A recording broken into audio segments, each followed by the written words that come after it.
मां भारती को प्रणाम करता हूं, सबके गुरु माता पिता को प्रणाम करता हूं, बच्चों ढेर सारा लाड और सभी लोगों को सुबह की राम राम। चलिए हम पहले आज के विषय को जानते हैं। आज हम बात करेंगे पूजा की। पूजा कैसे की जाती है, किसको पूजा नहीं करनी चाहिए, किसको पूजा करनी चाहिए। क्या कुछ लोग ऐसे भी होते हैं जिनको पूजा करना सूट नहीं करता और पूजा करने के बाद उनकी किस्मत का ग्राफ गिरना शुरू हो जाता है, परेशानी आनी शुरू हो जाती है। आज हम बात करेंगे दान की, किसको दान करना चाहिए, क्या दान करना चाहिए, लेकिन साथ ही साथ हम ये भी बात करेंगे कि किन लोगों को किस चीज का दान करने से नुकसान होने की संभावनाएं अधिक बन जाती हैं। तो ऐसे महत्वपूर्ण विषय पे जो रोज हमारे काम आने वाले हैं, बातचीत का सिलसिला शुरू करते हैं। लेकिन शुरुआत में मेष, वृषभ और मिथुन राशि का हाल। मेष राशि, मन में अकुलाहट रहेगी। स्वास्थ्य की दृष्टि से यह दिन बहुत अच्छा नहीं कहा जा सकता और संबंधों में तनाव आ सकता है। पैसों के मामले में आप उलझे हुए रह सकते हैं। कारोबार में कुछ अनिश्चितता रहेगी। एक सावधानी जरूर बरतिएगा, ईर्ष्या को ना पनपने दें। और उपाय क्या करना है, ओम भौमाय नमः का जप करें, फिर अपने काम पर जुट जाइए, तो सब ठीक करेंगे। वृषभ राशि, आज मन के मुताबिक कार्य आपके बनेंगे, लेकिन दोपहर के बाद मन में कुछ चिंताएं रहेंगी। किसी के कारण आप परेशानी में पड़ सकते हैं, इसलिए ध्यान रखें क्योंकि समय बहुत ठीक नहीं है। सावधानी क्या रखनी है, वृद्धजनों और संतों के सम्मान में कमी नहीं हो। उपाय क्या करेंगे, घर से निकलते समय बाई नाक को थोड़ी देर बंद करें, दाई नाक से श्वास लें, इष्ट को याद करें, उसके बाद अपने काम पर जुटे, तो सब ठीक करेंगे। मिथुन राशि, कार्य क्षेत्र में आपका प्रदर्शन अच्छा रहने वाला है। रोगों से मुक्ति के योग बन रहे हैं और ऊर्जा का स्तर आपका अच्छा है। लाभ रहेगा और संपत्ति के मामलों में सुखद स्थिति प्राप्त होगी। पारिवारिक मामलों में भी सहयोग मिलता दिखाई दे रहा है। एक सावधानी रखिएगा, इस दिन आपको भाषा और वाणी पर बहुत सावधानी रखने की आवश्यकता है। उपाय क्या करेंगे, हरे वस्त्र पहनिए, काम पर जुटिए, तो सब ठीक करेंगे। अब पूजा से बात शुरू करते हैं। पूजा हमारी जिंदगी का एक बहुत अहम हिस्सा है। कुछ लोग पूजा को लेकर बहुत चिंतित रहते हैं। कुछ लोग ये शिकायत करते हैं कि पूजा से उन्हें कोई लाभ नहीं मिलता। कुछ लोगों को ये कहते भी मैंने सुना है कि पूजा करने से उन्हें नुकसान होने लग गया। हर किसी को दान पूजा रास नहीं आती, करने से उन्हें नुकसान होने लग गया। हर किसी को दान पूजा रास नहीं आती और खास तौर से यदि तरीका गलत हो तो दिक्कत ज्यादा होती है। तो आज पूजा और दान के इन्हीं कुछ रहस्यों पर बात करते हैं। कुछ खास लोगों को पूजा रास नहीं आती, बल्कि पूजा करने से उन्हें नुकसान होना शुरू हो जाता है। उनकी बात करने से पहले हम ये जानते हैं कि पूजा है क्या। मेरे हिसाब से देखिए, ये मेरा अपना मत है, आप इसे फॉलो कर सकते हैं, नहीं भी फॉलो कर सकते हैं, पक्ष में भी हो सकते हैं, आप इसके विपक्ष में भी हो सकते हैं। हम जिस शक्ति के अणु हैं उसे समर्पित भाव से याद करना ही पूजा है, बस। क्योंकि मैं जिस चीज को मानता हूं वो ये है, कर्म कांड में उलझने की बजाय मैं कर्म में ज्यादा उलझता हूं और प्रभु को याद करने को एक आवश्यक कर्म मानता हूं। तो प्रतिदिन सुबह दोपहर शाम रात हर वक्त प्रभु को याद करना, इसे मैं पूजा अधिक मानता हूं। हम जिस ईश्वर की संतान है उसके कार्य करने को मैं पूजा मानता हूं, ठीक है ना। जैसे विष्णु जी ने, शिव जी ने, ब्रह्मा जी ने इस सृष्टि का निर्माण किया। उस सृष्टि को चलाने के लिए मनुष्य की उत्पत्ति करी, और यदि मैं किसी भी तरीके से सृष्टि के विरुद्ध जाता हूं तो मैं पूजा नहीं करता बल्कि पाप करता हूं। चाहे दीपक कितना भी घुमा लूं, चालीसाएं कितने भी पढ़ लूं, उससे कुछ नहीं होता। अगर मैं पेड़ काट देता हूं, अगर मैं पानी को गंदा करता हूं, अगर मैं पशु पक्षियों को मारता हूं, उनके साथ अनाचार अत्याचार करता हूं, तो ये कैसी पूजा है। यदि मैं मनुष्य के साथ हिंसा करता हूं, चाहे वो शाब्दिक हिंसा हो, चाहे वो शारीरिक हिंसा हो, तो फिर ये कैसी पूजा है।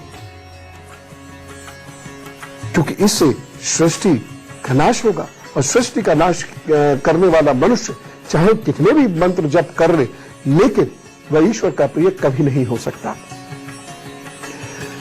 काल और पृथ्वी तत्व द्वारा दिए गए मोह और भ्रम का त्याग करते हुए, सुनिए, काल के द्वारा, पृथ्वी तत्व के द्वारा दिए गए मोह का त्याग करते हुए ईश्वर के पथ पर चलना ही पूजा है। यदि वैदिक और उपनिषद पूजा के बारे में दिए गए भावों को सरल रूप में कहे तो यही पूजा है। यानी पूजा के कुछ खास तत्व हैं। पहला तत्व है धन्यवाद। सुबह दोपहर शाम रात प्रभु को धन्यवाद जरूर करें। देखिए, प्रभु ने हमें सब कुछ दिया है, ऐसा नहीं दिया। हाँ, कुछ दंड तो मिलेंगे ही मिलेंगे, वो तो तय है और उसको स्वीकार करिए और उस दंड को वो दंड परेशान ना करे, उसके लिए लगातार पश्चाताप कीजिए। सेवा के रूप में पश्चाताप करते रहिए। देखिएगा वो दंड भी धीरे धीरे खत्म हो जाएंगे। लेकिन बहुत सारे लोग कर्म बिल्कुल नहीं करना चाहते और सब कुछ प्रभु पर डाल देते हैं। यह गलत है। तो धन्यवाद अधिक करें, शिकायत कम करें, बल्कि शिकायत ना के बराबर करें। कहीं ना कहीं हममें कमी होती है। कोई भी मनुष्य पूर्ण नहीं है। ईश्वर ने भी जब मनुष्य शरीर धारण किया, अवतार लिया, तो उनमें भी अपूर्णता आ गई। दूसरी बात, ध्यान के बिना कोई पूजा संभव नहीं है। यज्ञ बेहद आवश्यक है और यज्ञ के तीन रूप हैं। एक हवन रूप है और दूसरा यज्ञ का रूप है प्राण की प्राण में आहुति, जो श्री कृष्ण कहते हैं, और दूसरा कृत यानी यज्ञ का एक रूप है त्याग। साधना बेहद आवश्यक है। साधना के बिना कोई भी व्यक्ति भक्ति प्राप्त नहीं कर सकता। और पूजा का एक आवश्यक अंग है दान। दान बेहद आवश्यक है। जीवन को भौतिकता से अध्यात्म की ओर मोड़ना, यह पूजा का हिस्सा है। बाहरी जगत में काम कीजिए, दायित्व का निर्वहन करते हुए भीतरी जगत की ओर मोड़ना, यह पूजा है।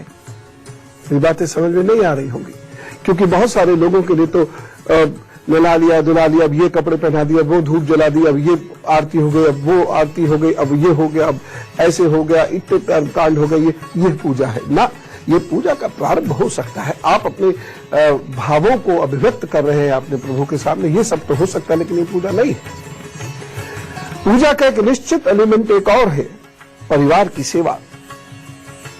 सत्यम वरम धर्मम च राष्ट्रदेवो भवा, मात पितृदेवो भवा, पितृदेवो भवा, आचार्य देवो भवा। तुम अगर घर गृहस्थी के दायित्व अपूर्ण करते हैं तो पूजा अपूर्ण रहेगी। समाज सेवा ये पूजा का हिस्सा है। ईश्वर द्वारा प्रदत्त सृष्टि का ध्यान रखना पूजा है। तो इन रीतियों से जो पूजा करते हैं उन्हें हमेशा लाभ होता है, बाकी का पता नहीं। इस विधि से पूजा करने वाले लोगों को ईश्वर का स्पंदन प्राप्त होता है। मैं आपसे कह रहा हूं। अब आप कहेंगे प्रूफ करके दिखाओ, वो मैं क्यों दिखाऊं? किसी ने कहा, एक भाषण के दौरान एक प्रवचन दे रहा था, ईश्वर है, हाँ है, देखा है, हाँ देखा है, दिखाओ, अपने आप देख लो। कैसे देखो? क्योंकि उसके मार्ग में तो चले ही नहीं। तो जब आप उसके घर में है ही नहीं तो वो दिखेगा कैसे? किसी और के घर में हम हैं तो कोई और ही दिखे। ध्यान अवस्था में स्वयं इष्ट के दर्शन होते हैं। बस उस अवस्था में पहुंचने की कोशिश कीजिए। सिद्धियों की प्राप्ति स्वतः हो जाती है। लेकिन इन विधियों से कितने लोग पूजा करते हैं? गंगा को पूजने जाते हैं और उसी में गंदगी कराते हैं, क्या फायदा हुआ? कोई पुण्य मिलेगा ना? मंदिर में जाते हैं और अनुशासन और मानवता घर छोड़ कर जाते हैं। प्रसाद के लिए है, धक्का मुक्की, किसी की चोट लग जाए फर्क नहीं पड़ता। तो ये पूजा से नुकसान प्राप्ति के योग है, पाप अर्जित होता है। और फिर यही लोग भगवान के अस्तित्व पर प्रश्न चिन्ह लगाने लगते हैं। परम पवित्र है ईश्वर, अपवित्र भावना के साथ प्राप्त नहीं होगा। पूजा हर किसी को नसीब ही नहीं होती, ये भी आपको बताऊं।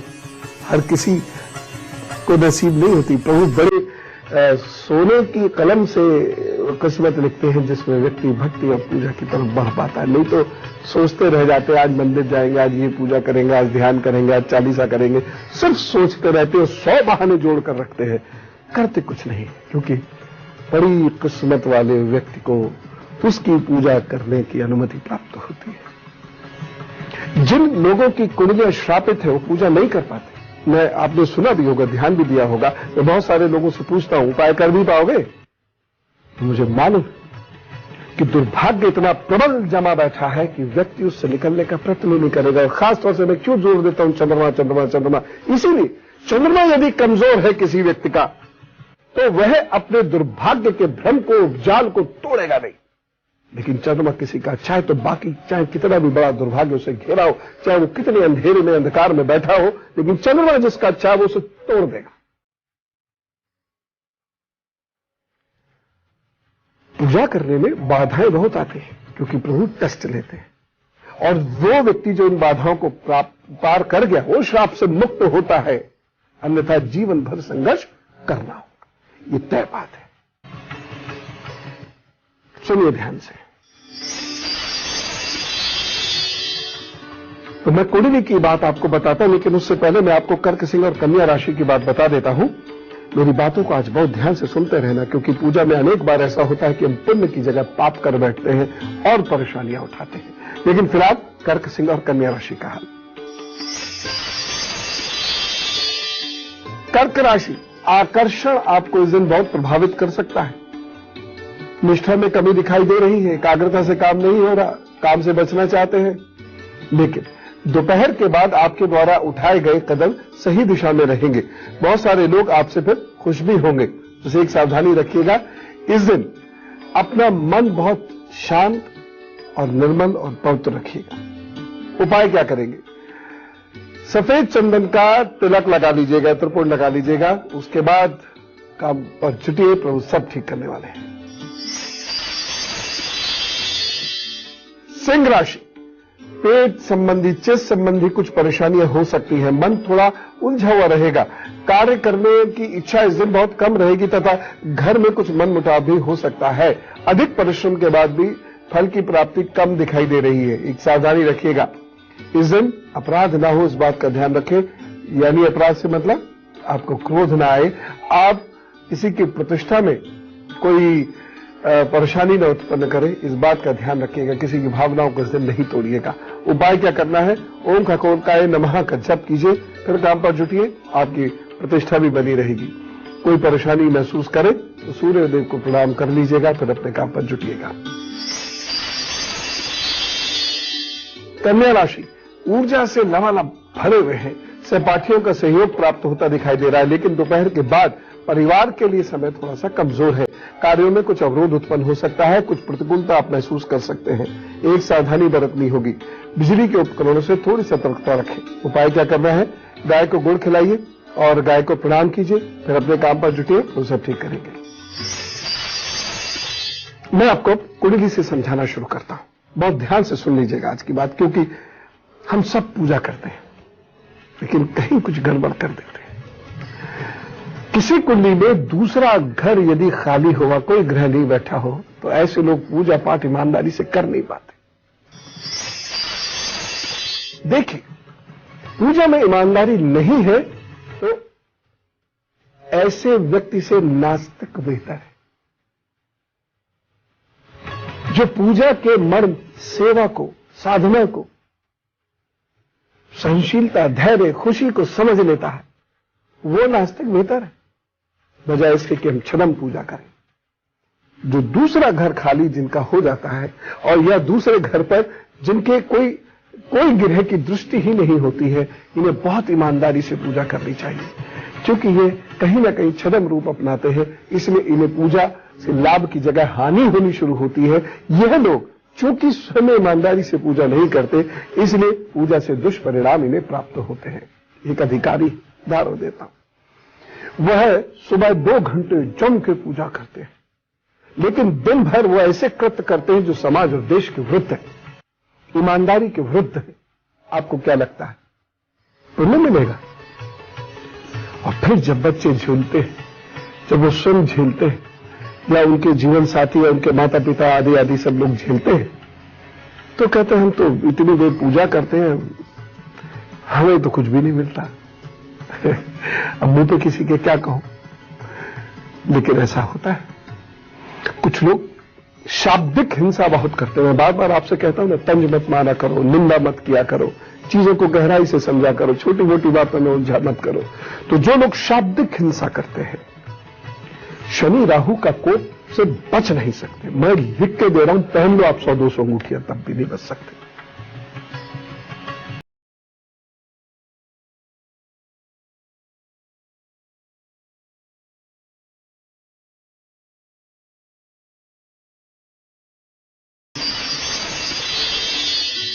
तो अब दूसरा भाव यदि खाली है या दूसरे भाव पर किसी भी ग्रह की दृष्टि नहीं है तो क्या पूजा ना करें? इस प्रश्न का उत्तर मैं अभी देता हूं, लेकिन पहले आपको तुला, वृश्चिक और धनु राशि का हाल बता दूं। तुला राशि, क्रोध के कारण कुटुंब से संबंध बिगड़ सकते हैं, लेकिन दोपहर के बाद विद्यार्थी वर्ग के लिए सुखद स्थिति बनती दिखाई दे रही है। पराक्रम बढ़ेगा, मेहनत कर पाएंगे, कार्य आपके आगे बढ़ेंगे, मित्रों का सहयोग भी आपको प्राप्त होगा। बस एक सावधानी रखिएगा, धन इस दिन किसी को नहीं देना है और मन को बहुत शांत रखिएगा। उपाय क्या करना है? अपने इष्ट को मखाने अर्पित कीजिए और स्वयं भी खाइए, लोगों को खिलाइए, काम पर जुट जाइए तो सब ठीक करेंगे। वृश्चिक राशि, आज रुके हुए कार्य पूर्ण होते हुए दिखाई दे रहे हैं। आज अच्छा खान पान प्राप्त होगा, कोई पार्टी वगैरह भी हो सकती है, लेकिन दोपहर के बाद आपके क्रोध के कारण कुछ परिवार में परेशानी उत्पन्न हो सकती है। मित्रों के साथ कुछ संबंध आपके बिगड़ सकते हैं, ध्यान रखिएगा। आस पड़ोस के साथ संबंध बिगड़ सकते हैं, ध्यान रखिएगा। एक सावधानी, मित्र मंडली से आज वाद विवाद मत कीजिएगा, संभल कर चलिएगा, हंस के बातों को टालिएगा। उपाय क्या करना है? लाल वस्त्र धारण करें और काम पर जुटे। लाल वस्त्र नहीं धारण कर सकते तो मोटा सा एक लाल रंग का धागा दाहिनी कलाई में पहन लें, फिर काम पर जुट जाइए तो सब ठीक करेंगे। धनु राशि, ऐसे खर्चे जो आपने प्लान नहीं किए थे वो अचानक बढ़ सकते हैं। परिश्रम की अधिकता रहेगी, लेकिन दोपहर के बाद माताजी की तरफ से सहयोग मिलेगा, अच्छा लगेगा, उससे उत्साह बढ़ेगा। आपके दोपहर के बाद प्रभाव में, प्रतिष्ठा में वृद्धि होगी। रुके हुए कार्य दोपहर के बाद बनने के योग बन रहे हैं। बस एक सावधानी रखिएगा, इस दिन निवेश ना करें तो अच्छा है और वाहन बहुत ध्यान से चलाएं। उपाय क्या करना है? नवारण मंत्र का जप करें, ऐं ह्रीं क्लीं चामुंडाय विच्चे, कम से कम 11 बार कर लीजिए, फिर अपने काम पर जुटिए तो सब ठीक करेंगे। अब पूजा पर फिर से बात शुरू करते हैं। तो जो लोग दूसरे भाव जिनकी कुंडली में खाली है वो पूजा ना करें क्या? या दूसरे भाव पर कोई दृष्टि भी नहीं है वह पूजा ना करें क्या? क्या पूजा करते रहने से उन्हें नुकसान होता रहेगा? क्या पूजा करते रहने से उन्हें नुकसान होता रहेगा तो इसलिए पूजा छोड़ दे क्या? अक्सर लोग ये प्रश्न करते हैं, फेसबुक पे भी कई बार ये प्रश्न आया है। करें, लेकिन ईमानदारी से पूजा करें। अब लोग कहेंगे कि नहीं, हम बहुत ईमानदारी से करते हैं, जितने मंत्र होते हैं एग्जैक्ट उतने मंत्र करते हैं, जितने पाठ होता है तो एग्जैक्ट वो पाठ करते हैं, हमारा उच्चारण एकदम सही होता है, हम बिल्कुल सूर्योदय पर बैठ जाते हैं, आदि आदि इस प्रकार की बात करते हैं। क्या ये पूजा है? सिर्फ यही पूजा है? तो पूजा माने जो पूर्ण बताए, पूर्ण रूप में, जिसमें धन्यवाद है, प्रभु का नाम है, प्रभु का ध्यान है, प्रभु का काम है, जब ये करोगे, उसके साथ साथ भजन, मंत्र, जप, पाठ आदि आदि आप करोगे, तब पूजा पूर्ण होती है। आप उठ गए, आपने सही टाइम से पूजा शुरू कर दी, खूब नहाए धोए, सब कुछ किया, लेकिन मन जब तक अपवित्र रहेगा वो ईमानदारी उत्पन्न नहीं होगी और ऐसे लोगों को लगातार नुकसान होगा। एक और चीज सुनिए, बृहस्पति से संबंधित एक प्रश्न आया था, तो उसी दिन मैंने ये तय किया था कि मैं आपको ये बात बताऊंगा, इस विषय पर प्रोग्राम करूंगा। आप लोग अपनी राय भेजा कीजिए, आपकी राय मेरे बहुत काम की होती है। जिसकी कुंडली में बृहस्पति नीच का हो, तो ऐसे लोग पूजा में आडंबर और स्वार्थ अधिक ले आते हैं और ईमानदारी से ईश्वर के सिद्धांतों पर नहीं चलते। ये लोग जब तक परेशान नहीं हो तब तक पूजा नहीं करते। इस प्रकार के लोगों को इन नियमों के साथ ही पूजा करनी चाहिए, अन्यथा इन्हें बहुत घोर नुकसान होगा। और यहां जब मैं कह रहा हूं बृहस्पति नीच का, तो इसका मतलब यह है कि वह भाव स्पष्ट में भी, नवमांश में भी पूरा हाथ पर मैं आपको दिखा सकता हूं, मैं हाथ पर भी आपको दिखा सकता हूं। अब बहुत गौर से देखिए मैं कहने क्या चाह रहा हूं। ये बृहस्पति का पर्वत है। अगर ये दबा हुआ, ऐसे करके जब आप उंगली से ये पर्वत छुएंगे तो पता चल जाएगा। अगर ये दबा हुआ है या अगर ये इन सब के मुकाबले बहुत ऊंचा है या यहां पर कुछ कटी फटी ऐसे टेढ़ी ये इस प्रकार की लाइनें हैं, या यहां से एक रेखा चल के यहां पर टूट के ऐसे 2-3 भागों में आती है, तब ये वो बृहस्पति है जो आपको पूजा भी मजबूरी में कराता है। या तो आप डरवश या घर की परंपरा के वश में होकर या स्वार्थ के वश में होकर पूजा करते हैं। आप प्रेमवश पूजा नहीं करते, और पूजा में तो प्रेम चाहिए। बाकी जो भी आप पूजा करते हैं वो पूजा नहीं है, काम में कर्म है। यानी भगवान मुझे गाड़ी दिलवा दे, मैं तुझे ये दे रहा हूं, ये दे रहा हूं, ये दे रहा हूं, ये पूजा नहीं है। भगवान मुझे आप स्वास्थ्य दे दो और इतनी सारी मैंने जप कर ली और मालाएं फेर ली, ये पूजा नहीं है। इसे कहते हैं काम में कर्म। पूजा थोड़ी हुई है। पूजा मतलब कुछ नहीं मांगना, बस सानिध्य मिल जाए प्रभु तेरा, और कुछ नहीं मांगना, यह पूजा है। तो पूजा के चरण क्या है? धन्यवाद, ध्यान, यज्ञ, साधना, दान और जीवन को लगातार भौतिकता से आध्यात्म की तरफ मोड़े। इसका मतलब संन्यास नहीं है। इसका मतलब कि सारे काम प्रभु को अर्पित करते हुए चले और भगवान के नियमों के अधीन चले। बाहरी जगत से भीतरी जगत की ओर मोड़ते चले जाएं स्वयं को। परिवार की खूब सेवा करें, समाज की खूब सेवा करें और ईश्वर द्वारा प्रदत्त सृष्टि का खूब ध्यान रखें। तब आपका बृहस्पति नीच का होगा और आप पूजा करेंगे तो आपको बहुत लाभ मिलेगा। और तय लिख के रख लीजिए, नीच भंग राजयोग बनाएगा ये बृहस्पति। और ऐसे लोग संघर्षपूर्ण जीवन के उपरांत बड़ी सफलता हासिल ना करें तो बात है।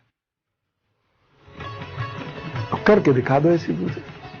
ऐसा नहीं है पूजा कि दुनिया में जो हजारों वर्षों से चले आ रहे हैं वो ना ढकोसला है, ना पाखंड है, और ना वो पूरी भावुकता है, और ना खाली पुलाव है, ठोस है।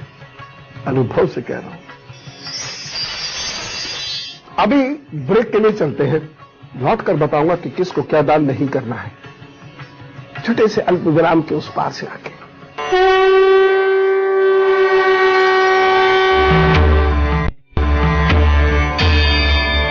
आइए, स्वागत है ब्रेक के बाद, और अब करते हैं पुनः पूजा और दान की बात।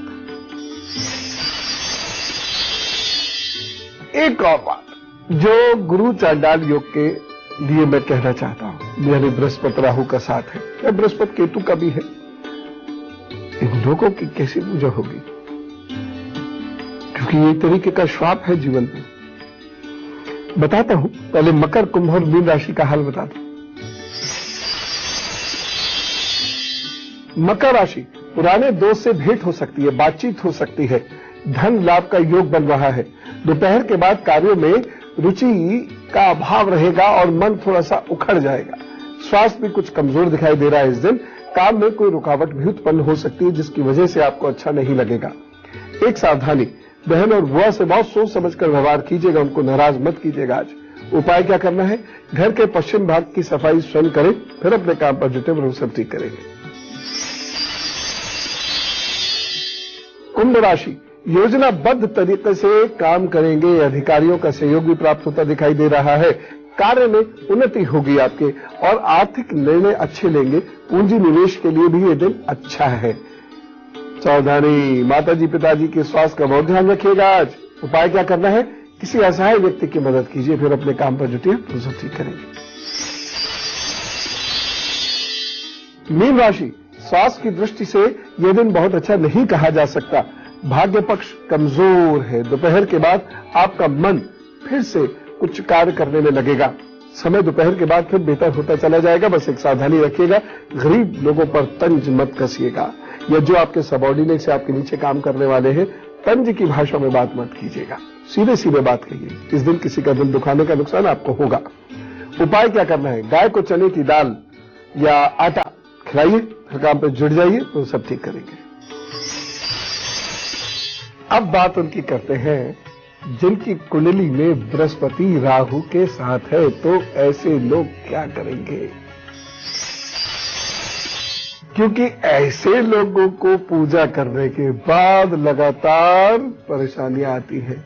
क्या शरीर, क्या घर, क्या व्यापार, क्या नौकरी, क्या प्रतिष्ठा, हर जगह इधर पूजा बढ़ती जाती है, उधर परेशानी बढ़ती जाती है। क्या करें? कई लोग ऐसा कहते हैं कि हम बहुत ईमानदारी से करते हैं पूजा। कई लोग ऐसा कहते हैं कि हम बहुत ईमानदारी से करते हैं पूजा। लेकिन बात आ गई ना, अब तो क्लियर हो गया ना पूजा का एक्चुअल अर्थ क्या है।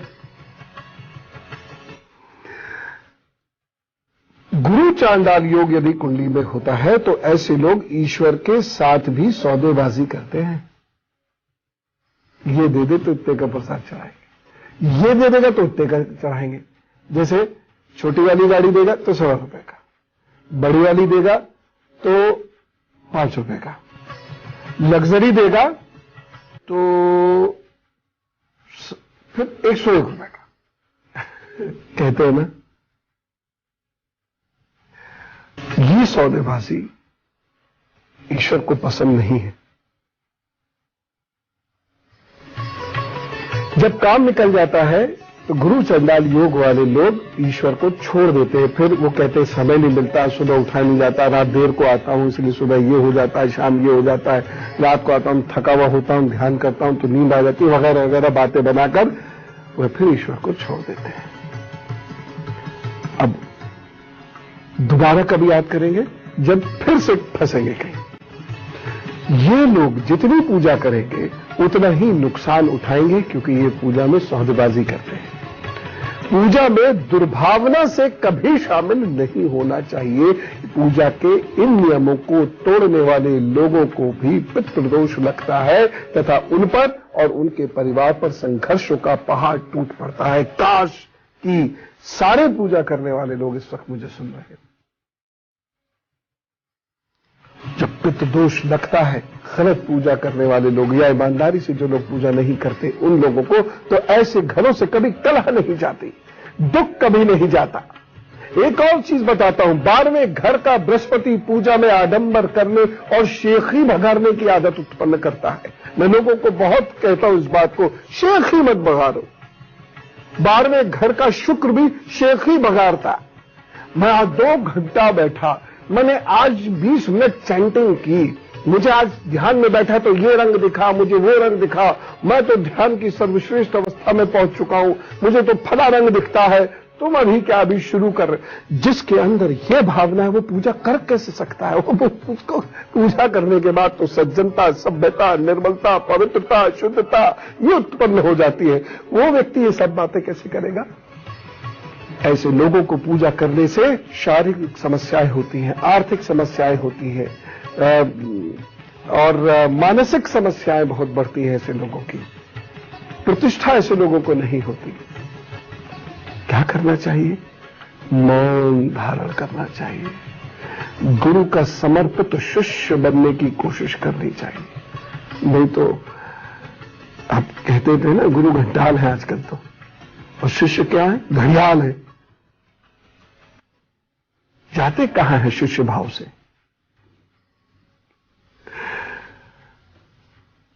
बहुत साधना से, बहुत शिष्यत्व को धारण करके, शिष्य भावना से, विद्यार्थी भाव से, तब वह धीरे धीरे पूजा में उतरे, ट्रेनिंग के साथ उतरे।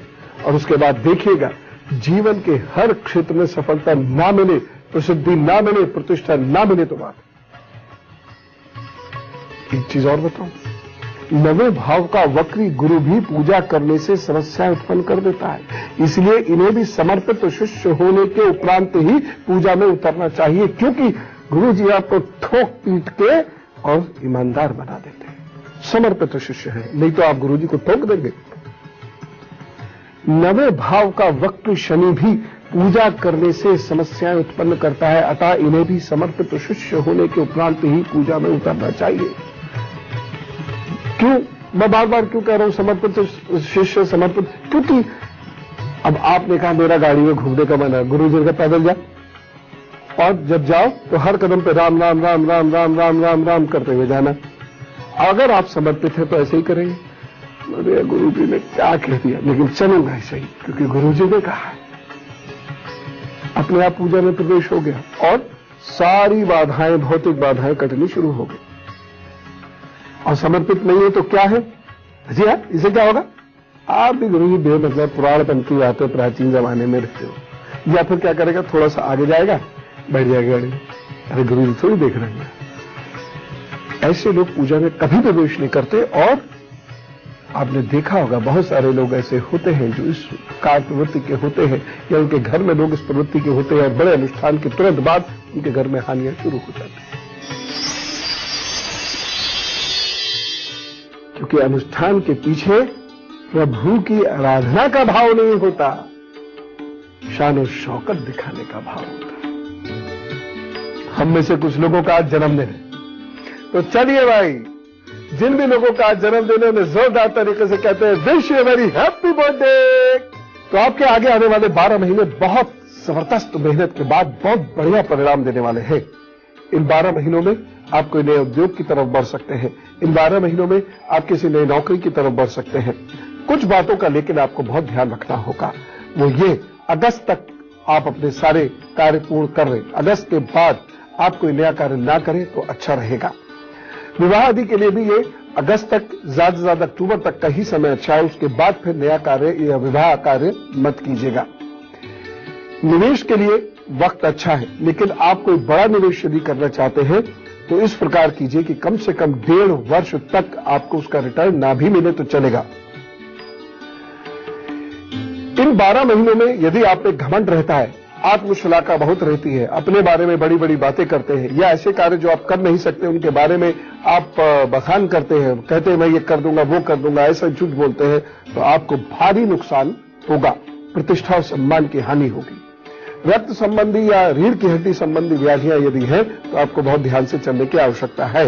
पैरों में दुखन रहती है तो चिकित्सा सलाह अवश्य ले लीजिएगा। उपाय क्या करना है? लोहे का एक छल्ला अपनी मध्यमा में पहन लीजिएगा शनिवार को शीघ्र। दूसरी चीज, उड़द की दाल का दान शनिवार को अवश्य कर दिया कीजिएगा। और नारियल का तेल हल्की हल्की मसाज करके रात में लगाने के बाद और फिर सोया कीजिएगा। तो ये उपाय करने से आपको लाभ होगा, परेशानियां दूर होंगी। बाकी तो ये 12 महीने तरक्की के हैं, उन्नति के हैं, आगे बढ़ने के हैं। Wish you all the best. मुझे अभी आपको ये बताना है कि क्या दान करना है, किसको किस भाव के लिए क्या करना है, लेकिन किसको क्या दान नहीं करना है, क्योंकि गलत दान नुकसान देता है। खैर, बातचीत शुरू करते हैं। तो 9वें भाव के वक्री शनि की मैं बात कर रहा था। 9वें भाव का वक्री शनि भी पूजा करने से समस्या उत्पन्न करता है, अतः इन्हें भी समर्पित शिष्य होने के उपरांत ही पूजा में उतरना चाहिए। ऐसे व्यक्ति का सारा जीवन संन्यास और ग्रस्त के बीच में झूलता है, जिसके 9वें भाव में वक्री शनि रहता है। कभी तो सन्यासी हो जाता है, कभी ग्रस्ती हो जाता है, कभी उसको लगता है बढ़िया बढ़िया गाड़ियां हो, तो कभी लगता है सारा जीवन क्या है, बेकार है, मोह माया है। तो द्वंद में फंसा हुआ व्यक्ति नरकीय जीवन जीता है। पर यदि कुंडली में बृहस्पति और चंद्र अच्छी स्थिति में होते हैं तो ऐसे व्यक्ति को उत्तम गुरु जरूर मिलता है। ये मैं एक प्रश्न था एक गुरु के ऊपर, तो मैं उनको बता रहा हूं। बृहस्पति और चंद्र किसी का अच्छा है तो उन्हें बैठे बिठाए गुरु मिल जाएगा, जो उन्हें सिद्ध बना देगा, जिसके आधार पर उन्हें खूब प्रसिद्धि मिलेगी। धन की कमी कभी जीवन में उनके नहीं रहेगी। बाकी लोगों को प्रयत्न करना पड़ता है। प्रथम भाव का राहु या शत्रु राशि का शनि पूजा बिना काम या बिना डर के नहीं कराता। ऐसा व्यक्ति डर के मारे या स्वार्थ के मारे ही पूजा करता है और उसी से नुकसान उठाया जाता है, सब बड़ा नुकसान उठाता है। 11वें भाव का राहु या शत्रु राशि का शनि पूजा बिना स्वार्थ के नहीं कराएगा और उसमें वो बड़े बड़े ऐसे अनुष्ठान करेगा, लेकिन उसके बाद उसको एक एक करके नुकसान होगा। ऐसे लोग तंत्र या टोटके वगैरह की साधना को ही ईश्वर का पर्याय मानते हैं, जो गलत है।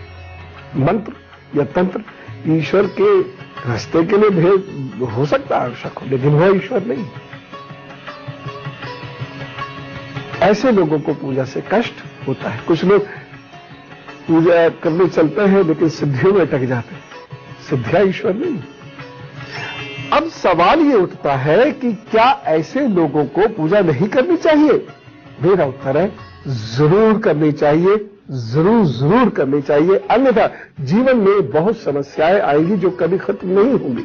याद रखिए, यदि आप इष्ट, गुरु और माता पिता से किसी भी कारण से अचानक अलग हो जाते हैं तो यह दुर्भाग्य का संकेत है और आप स्वयं शोध कर इस बात को देख लीजिएगा। इसलिए इनके प्रति इष्ट, आचार्य, माता पिता, पितृ, इनके प्रति आपका समर्पण बिना शर्त होना चाहिए, अनकंडीशनल, तो लाभ हो जाएगा। नहीं तो शरीर, व्यापार और परिवार तीनों में परेशानी आती है। जो इनसे स्वार्थ रखते हैं तो इन चारों से स्वार्थ का संबंध बनाने वालों को ये सारी परेशानी आती है। अब प्रश्न होता है पूजा करें किसकी, क्योंकि फेसबुक पे बहुत सारे आप में से लोग प्रश्न पूछते हैं। अपने इष्ट की करें, सारे पाप इसी से दूर होंगे। पूजा समझ रहे, मैं ये नहीं कह रहा हूं अब ये थाल 5 आरती, अब 11 आरती, अब 21 आरती, अब ये 40, ये पूजा का एक हिस्सा मात्र है, ये पूजा नहीं है। वो जो पूजा मैंने थोड़ी देर पहले पूरी डिफाइन की, वो वाली पूजा इष्ट की करनी होगी। फिर बताता हूं कैसे करेंगे। अपने इष्ट को रोज धन्यवाद, सुबह दोपहर शाम रात, शिकायतें बेहद कम। ध्यान बिना पूजा का कोई अर्थ नहीं, इसलिए इष्ट का रोजाना ध्यान, उनके सामने बैठ जाइए, एक दीपक एक सुगंध, बस और क्या चाहिए। आसन बिछाकर उनको देखते देखते उनका ध्यान कीजिए। पूजा की विधियां सुनिए कैसे करनी है। नहा धोकर पूजा में या मंदिर में जाएं, अपने घर का मंदिर हो या बाहर मंदिर हो, और अपने मन को बाहरी विचारों से हटा दे। उस वक्त बहुत सारे लोग कैसे पूजा करते, माला चल रही है,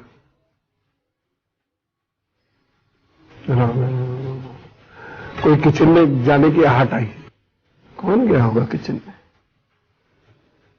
राम राम राम राम राम, घड़ी देखी, ऑफिस जाने का समय हो रहा है, अभी यह है आधा घंटा, राम राम राम राम राम।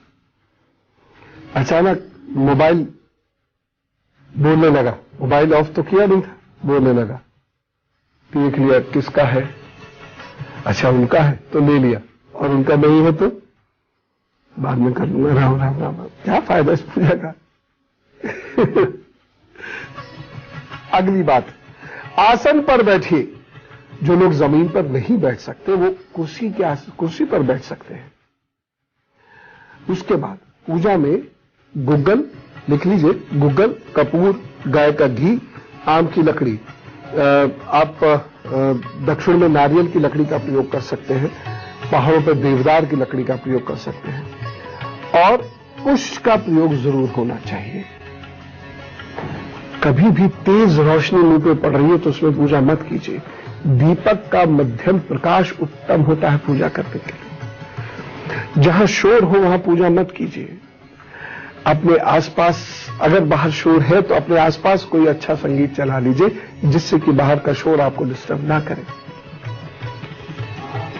फिर यदि गुरु है तो उनका ध्यान कीजिए, उनको धन्यवाद कीजिए, और पूजा की शुरुआत में भ्रामरी स्वर से ओम का उच्चारण करिए और आगे बढ़िए। फिर गणपति का ध्यान और धन्यवाद पूजा में जरूर करना चाहिए। प्रथम पूजा उनकी अवश्य होनी चाहिए। फिर अपने इष्ट का आवाहन करें कि हे इष्ट यहां उपस्थित हो, मेरी पूजा स्वीकार करो, गलती हो जाए तो क्षमा करना। फिर जो आपका अपना मंत्र, एक मंत्र, उसका जप कीजिए, या कोई विशेष पाठ आपको करना होता फिर उसका पाठ कीजिए। फिर ध्यान में चले जाइए, ओम कहते हुए अपने इष्ट का नाम लेते हो। जब ध्यान पूर्ण हो तो आसन छोड़िए, और आसन छोड़ने से पूर्व हो सके तो शांति पाठ जरूर करें, ओम व्योम शांति अंतरिक्षम शांति। ठीक है। फिर इष्ट को धन्यवाद जरूर करें। धन्यवाद समस्त शक्तियों को करें, समस्त संतों का करें। अब ये जानते हैं कि किस किस व्यक्ति को हमें दान करना चाहिए। गरीब व्यक्ति को दान करना चाहिए। जो व्यक्ति स्वयं की मदद नहीं कर सकता, खुद काम नहीं कर सकता, दिव्यांग है, उसको दान करना चाहिए। गाय, कौवा, बिल्ली, सांप, कुत्ता, ऊंट को दान करना चाहिए। जो पूजा पाठ कराते हैं ऐसे ब्राह्मण पुरोहितों को दान करना चाहिए।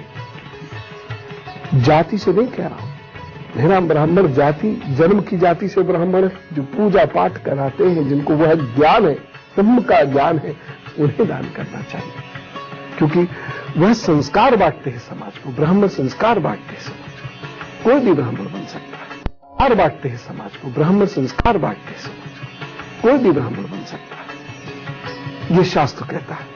अगली बात, शिक्षण संस्थानों को दान करना चाहिए जहां पर गरीब बच्चों की सेवा होती हो।